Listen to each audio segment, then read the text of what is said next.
Hi, in today's tutorial, I'm going to show you how to set up a Venmo business account. So first, what you need to do as an example, if you're on the phone, it's not very different from the PC. All you need to do, just go and create an account and simply click on sign up, and you'll have to choose business. Of course, we'll go through the steps with you.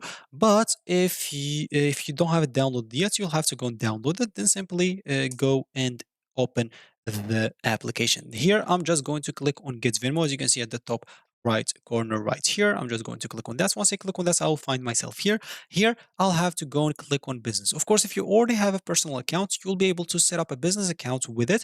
I've already made a video on how to do that if you already have an account. But if you don't and you still setting up, as you can see, here you'll have to click on business. As you can see, you can get up and running in minutes, paid the lowest fees, like which is 1.9% plus 10 cents, access Venmo, cards, Apple Pay, Google Pay, right from your phone, and sell with confidence with purchase protection eligible sales. So you can click on create profile, enter a number as example, click on send code, simply enter the code that they sent you, click on confirm it, then you'll have to do the same for email and other informations, and you should be good to go. You can do the same on your phone, and you will be able to set up your business account. So that's going to be it for me in this video. Thank you for watching, and goodbye.